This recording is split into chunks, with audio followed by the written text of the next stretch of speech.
Nós estamos aqui aguardando você para mais um capítulo da Bíblia. Este é o seu programa Reavivados por Sua Palavra, aqui da TV Novo Tempo. A gente começa às 6, abrindo a grade da manhã desta TV maravilhosa, deste canal da esperança.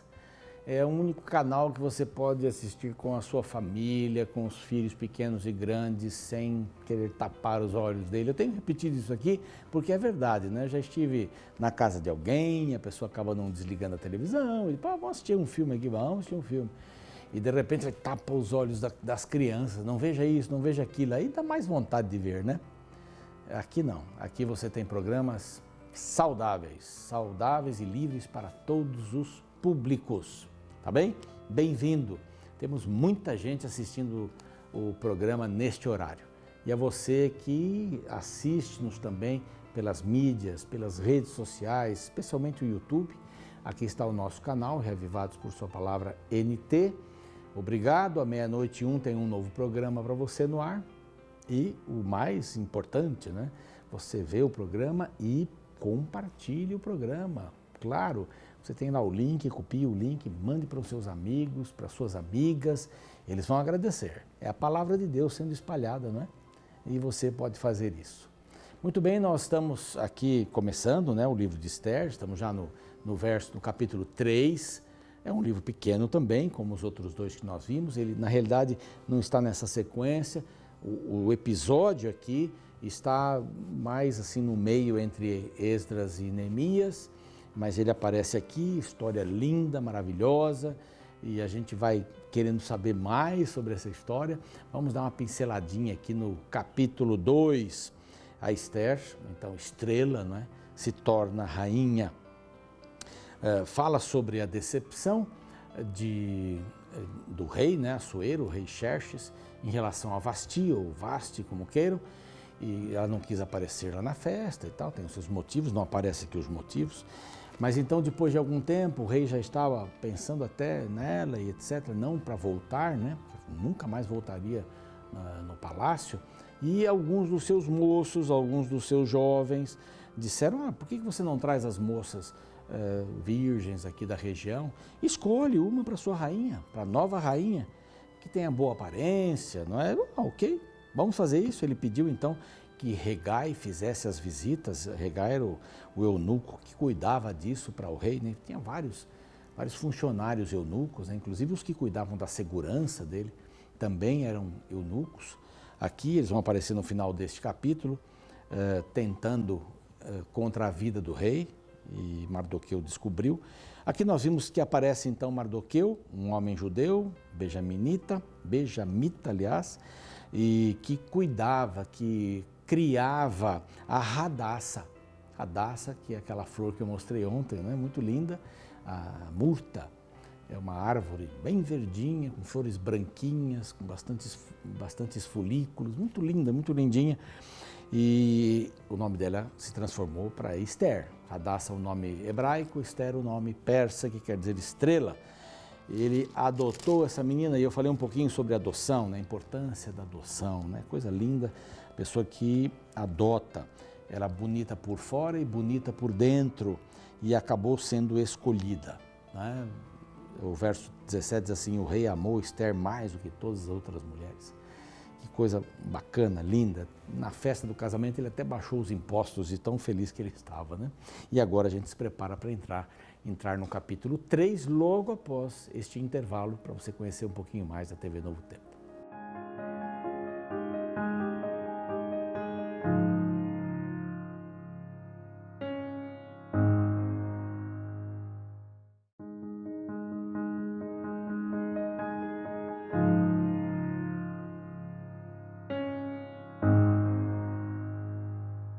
Muito bem, estamos de volta. Este foi um intervalo para você conhecer um pouquinho mais a TV Novo Tempo. Nós não temos comerciais, né, como a gente costuma dizer, né, mas temos a publicidade dos programas e dos materiais que nós oferecemos aqui gratuitamente para você, e alguns materiais que a nossa parte comercial também trabalha aí para pregar o Evangelho, sempre. Eu tenho aqui em minhas mãos um brinde para você. Aqui embaixo vai aparecer um telefone, um WhatsApp, para você escrever. Só basta escrever, eu quero este DVD do pastor Luiz Gonçalves, que se chama A Verdade. A verdade sobre a Bíblia, a verdade sobre o plano da salvação, a verdade sobre o milênio, sobre a morte. São 20 temas para você desfrutar, tá bem? Isso é inteiramente grátis. Basta telefonar aqui para esse telefone que aparece aqui na tela e dizer, telefonar não, desculpe, escrever, é um WhatsApp. Você escreve, eu quero este DVD do pastor Luiz Gonçalves, A Verdade. Pronto, aí você vai receber tranquilamente em sua casa, ok? Muito obrigado por você ter voltado e ficado com a gente. Nós vamos para o capítulo 3 de Esther, que também é um capítulo muito bonito. Algumas coisas já começam, alguns personagens já começam a aparecer aqui, personagens não muito simpáticos, né? Tem o Haman, né? O Amã ou Ramã, nós vamos falar Amã daqui para frente. Depois dessas coisas, o rei Assuero, então, teve o casamento, tudo mais, né? O Mordecai descobre uma conspiração, essa parte eu acabei não falando direitinho aqui no último, né? Citei assim com mais detalhes, mas Mordecai estava sentado, ouviu alguém dizer que os eunucos da segurança do rei estavam tramando a sua morte e, por incrível que pareça, ele acabou morrendo de um tipo de morte assim, não é? Houve uma maquinação ali para que ele pudesse ser assassinado. E este Mardoqueu acaba falando, né, para a rainha Esther, e a rainha Esther, então, Mordecai, Mardoqueu não, Mordecai. Em alguns têm falado Mardoqueu também aqui, mas é Mordecai. Mordecai, então, fala com a rainha Esther fala com o rei vai averiguar e descobre que os dois estão tramando mesmo. Ele só anota lá no livro de registros, mas não faz nada com Mordecai, não faz nada. Aqui diz que depois dessas coisas, casamento, da descoberta de pessoas que queriam matá-lo, ele engrandeceu a Amã, o filho de Amedata, tal, Agagita, e o exaltou e lhe pôs o trono acima de todos os príncipes que estavam com ele. Praticamente ele era um associado do rei, né? Tinha livre acesso, estava acima dos príncipes. Então todos os servos do rei que estavam à porta, e Mordecai trabalhava à porta, ele possivelmente era um funcionário público ali, um funcionário do reino, e todos os funcionários que estavam ali se inclinavam, se prostravam quando ele passava. Bom, o rei era um semideus, era um tipo de Deus, e ele queria adoração. Então, se inclinava diante do rei. Não se inclinar diante do rei era ser igual a ele, vai ser morto. Aí todo mundo devia se inclinar, o rei, a autoridade, um Deus. Agora, esse camarada aqui não era rei, mas ele queria, porque o rei mesmo disse, podem se ajoelhar diante dele também, ele é muito importante aqui. E todos se ajoelhavam, etc., os príncipes, mas tinha um homem que não se ajoelhava. Era Mordecai. Mordecai não se ajoelhava, não se inclinava, não se prostrava. Então os servos do rei viram isso primeiro e foram falar com Mordecai. Escuta, rapaz, você está pedindo a morte aí? É melhor você se prostrar. Eu falei, não, eu vou me prostrar só diante de Deus.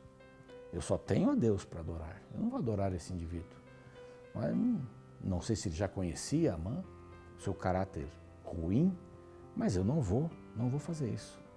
Então eles meio que testaram para ver se o susto teria ajudado a Mordecai a se ajoelhar, né, a prestar, né, reverência a ele, mas ele não fez isso. E foram falar então para Amã, olha, tem um aí que não se ajoelha, fica em pé quando você passa. Diz quem é? Mordecai. E ele começou a perseguir Mordecai. Por que ele não se ajoelha? Por que ele não presta reverência a mim? Sou maior do que ele. Então, ele era um dos funcionários ali do palácio. E ele tranquilamente, não tinha nada, não tinha nenhum problema. Não se ajoelhava diante dele. Então, Amã disse ao rei Assuero, existe espalhado, disperso entre o povo, em todas as províncias, você já sabe o tamanho, né, que nós já mostramos aqui com um mapa, em todas as províncias do teu reino, um povo cujas leis são diferentes das leis de todos os povos, e que não cumpre as do rei, pelo que não convém ao rei tolerá-lo. Ele não falou aqui, não é que ele não se ajoelha, só isso. Então todos os judeus, Mordecai é judeu, então todos os judeus devem ser mortos. Eu vou acabar com a raça. Aquilo se tornou um assunto assim obcecado, né? Tem pessoas que são obcecadas por alguma coisa, né? Só falam um assunto, só falam um assunto, só falam um assunto, uma coisa só na cabeça e não tiram aquilo da cabeça. Eu conheço pessoas que, por exemplo, falam sobre saúde. É uma coisa boa a saúde, mas só falam sobre saúde. Tudo, tudo, tudo. Então, você tomou ou não tomou água, te chama atenção. Tomou água, ele chama atenção. Comeu isso, não podia misturar isso com aquilo. Porque são pessoas que o tempo todo estão ali. Podem estar até certas em muitas coisas. E devem estar. Mas são pessoas chatas. Elas não conseguem conseguir adeptos. Elas não conseguem, ter adeptos. Porque são chatas. São músicos de uma nota só. Você imagina um violonista, né? Tocando uma nota só o tempo inteiro. Bam, bam, bam, bam, bam. Até o 10º dan você aguenta. Depois não aguenta mais. E assim são algumas pessoas. Só falam o mesmo assunto, só falam o mesmo assunto. Família, né? Só voltam a falar naquele assunto da tia que fez não sei o quê com a outra tia e a prima que aconteceu e o primo que foi, etc e tal. Só aquele assunto. As pessoas obcecadas. Amã se tornou uma pessoa obcecada. Pessoas obcecadas não conseguem enxergar mais, têm uma visão muito curta e perdem a vida, sim. Perdem as coisas boas da vida.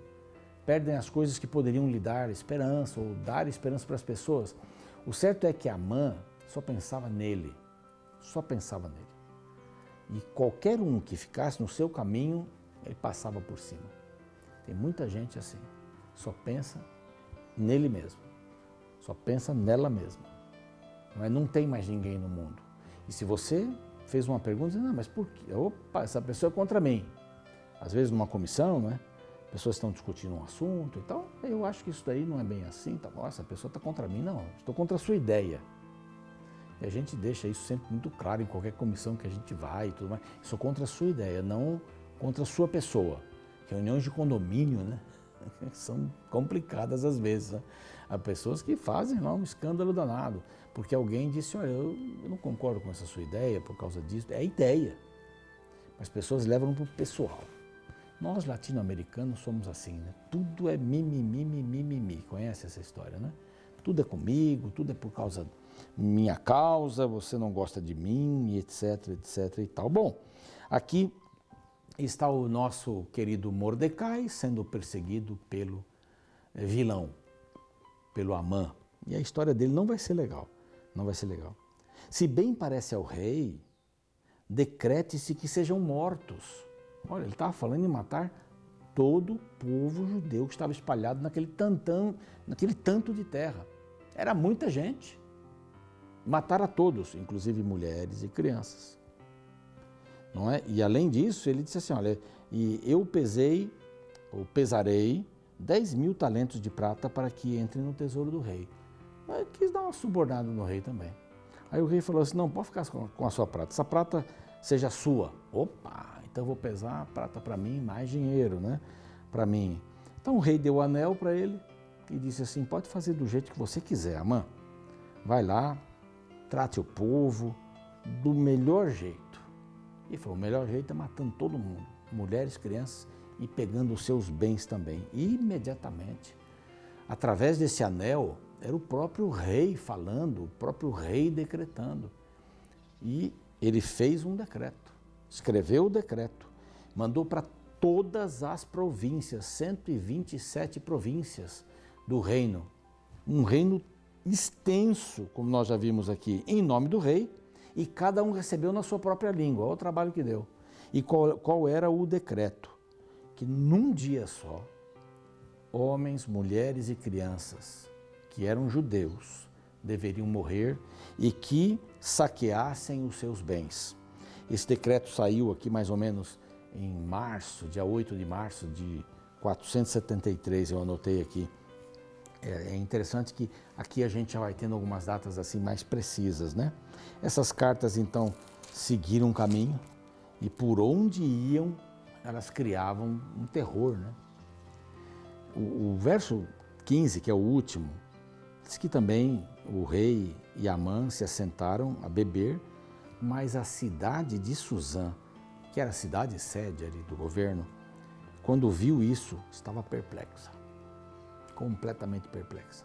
Por que é que o rei vai fazer uma coisa dessa, vai matar uma nação inteira? Isso não tem cabimento, não tem cabimento. E a gente não entende bem porque o rei acabou aceitando isso. Não é? Eram milhares de pessoas que estavam dentro desta categoria aqui, que seriam mortos. Imagine, não é? A própria rainha era judia e ela não tinha revelado isso. Ela agora vai entrar em cena de uma certa maneira. Mordecai também vai entrar em cena para resolver essa questão. Deus está dirigindo o seu povo. Deus está conduzindo o seu povo. Não importa que um governo qualquer proíba, como há vários países, né, onde reunir o povo é absolutamente proibido. A cadeia, a morte. Não importa, a igreja vai crescendo. Há países na Ásia em que o evangelho é proibido e existe muitas igrejas, pessoal, muitas igrejas do subterrâneo, escondidas, dos porões, e crescem tremendamente. Às vezes tem uma Bíblia, às vezes tem uma página da Bíblia, tem só o Novo Testamento, um livro do Novo Testamento, mas essas igrejas crescem. A perseguição nos dias de Nero, nos dias de Jesus, né? Diocleciano, Nero, imperadores romanos, só fazia com que o povo, o sangue derramado virasse semente. Mais gente se tornava cristão. Quanto mais gente morria, mais gente se tornava cristã. Talvez vissem a fé dessas pessoas e dissessem, olha, uma fé dessas aí eu quero ter também. A ponto de dar a vida? Não, isso deve ser muito sério. Eu quero conhecer melhor isso.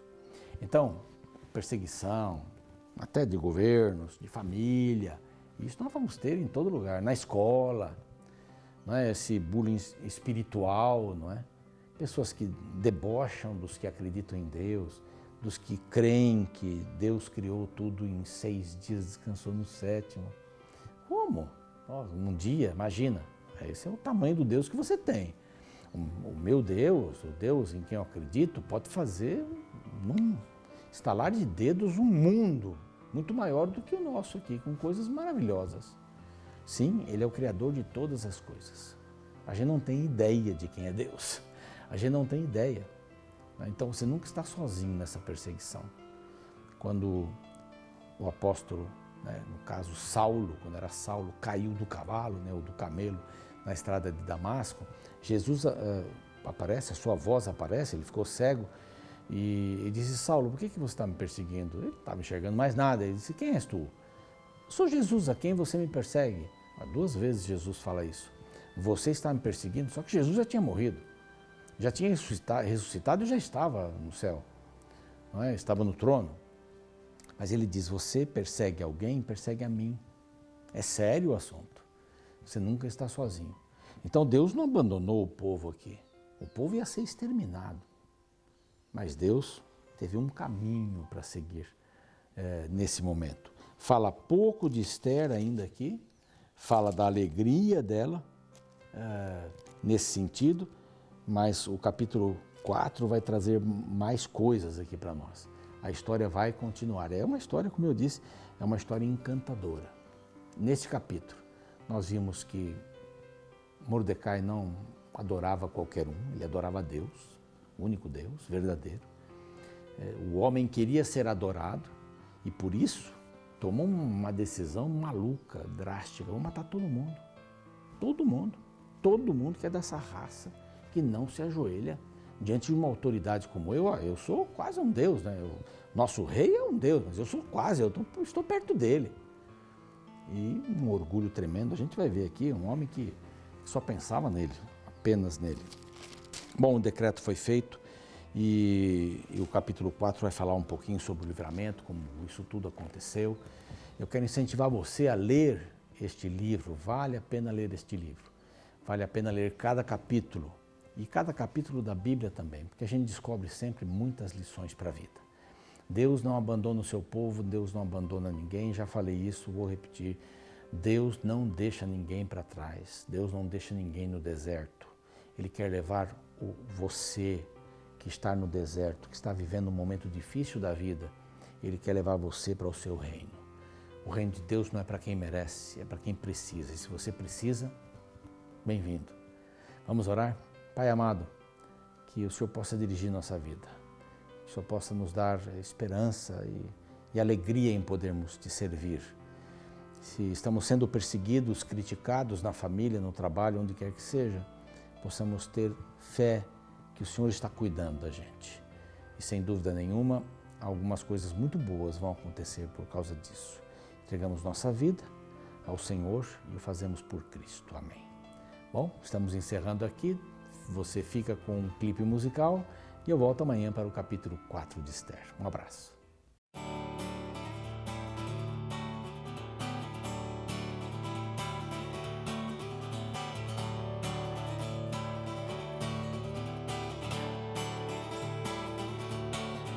Não estranhe o fogo ardente, não se assuste se de repente algo acontecer pra te provar o porquê do sofrimento. Não se prende a causa e efeito, a graça também é daqui pra lá.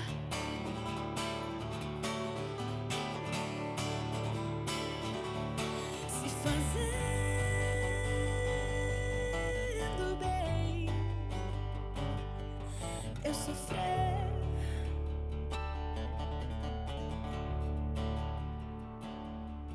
me alegrarei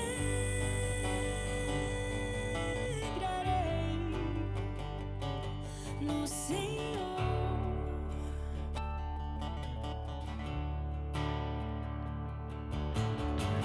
Que a tormenta momentânea se transforme em peso de glória. Sou chamado a ser fiel. O que vejo é passageiro, mas desejo que é eterno.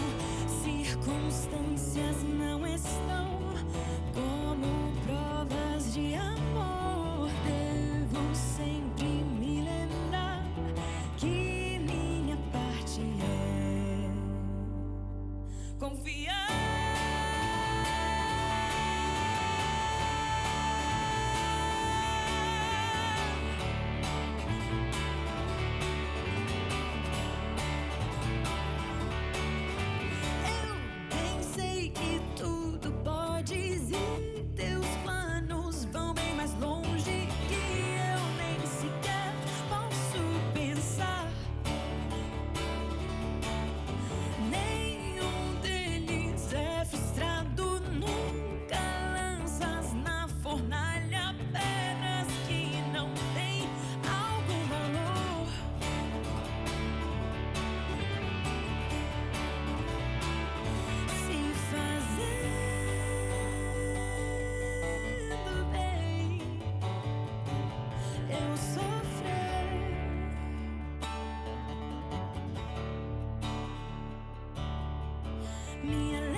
Sou chamado a ser fiel.